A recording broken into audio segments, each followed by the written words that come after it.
नमस्कार सखीनो, श्री स्वामी समर्थ. मी अलका बाबर अन्नपूर्णा या चॅनलमध्ये आपले स्वागत करत आहे. आज आपण पारायणबद्दल माहिती घेणार आहोत. पारायण कसे करावे आणि का करावे याचे 2 भागामध्ये मी सांगणार आहे. पारायण म्हणजे सतत एखाद्या पोथीचे वाचन करणे असे होत नाही. पारायणाचा मूळ अर्थ असा आहे की पाऊलांचे आचरण करणे, मार्गाचं अनुसरण करणे. पोथीचे पारायण कोणी करावे? विशेषतः गुरुचरित्र. ईश्वर प्राप्तीचा अधिकार हा प्रत्येक मनुष्याला आहे, मग तो पुरुष असो किंवा स्त्री, इथे कोणताच भेद नाही. सामाजिक व्यवस्थेनुसार स्त्रियांना काही नियम असले किंवा मर्यादा असल्या तरी त्या सामाजिक आहेत. ईश्वर प्राप्ती ही प्रत्येक मनुष्याचा अधिकार आहे. त्यात स्त्री पुरुष असा भेद नाही. पारायण आपण अनेक पोथ्यांचे करतो. गुरुचरित्र, रामचरित्र, शिवलीलामृत, देवी महात्म्य, दुर्गा सप्तशती अशा अनेक महान ग्रंथाचे पारायण आपण करतो. मुळात त्याला पारायण म्हणायचे की वाचन. आपण जेव्हा गुरुचरित्र, रामचरित्र सारखे महान ग्रंथ वाचतो तेव्हा त्यामध्ये कथांच्या माध्यमातून आपल्याला त्याचे चरित्र सांगितले जाते. त्यांनी जीवनात अवलंबलेले मार्ग, त्यांचे संकल्प, त्यांची तत्त्व, त्यांचं ज्ञान आपल्याला या चरितात्मक ग्रंथातील कथाच्या माध्यमातून आपल्यासमोर मांडले आहे. आपण जर या ग्रंथाचे योग्य पद्धतीने वाचन करून त्या कथा आणि त्यातून दिलेले संदेश व चरित्र समजून घेऊन आपला जीवन प्रवास करणे आवश्यक असते.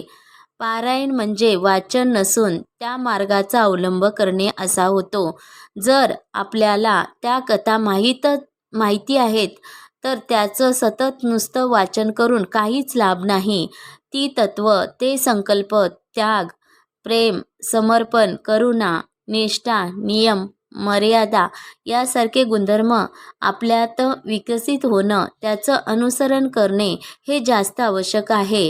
तरच कोणत्याही ग्रंथाचे, पोथीचे पारायण हे फलदायी आहे. अन्यथा हजारो पारायण करूनही जर आचरण भिन्न असेल तर त्याचा लाभ शून्य आहे. गुरु हे करुणेचा सागर आहे. आपल्या अंतरात जर करुणा नसेल तर गुरुचरित्राचे लक्ष पारायणही व्यर्थ आहेत. गुरुचरित्रात स्त्रियांसाठी काही नियम गुरूंनी सांगितले आहेत. ते वाचल्यानंतर जर स्त्री ते नियम स्वतःच्या आचरणात आणू शकत नसेल तर गुरुचरित्र वाचून काहीच लाभ नाही. रामचरित्र वाचताना राम सत्यनिष्ठ होता. वनवासात त्याच्या मार्गात आलेल्या प्रत्येक समस्या ही प्रभू रामचंद्रांनी अतिशय संयम ठेवून जे उपलब्ध होईल त्यातून त्या समस्यावर मात केली.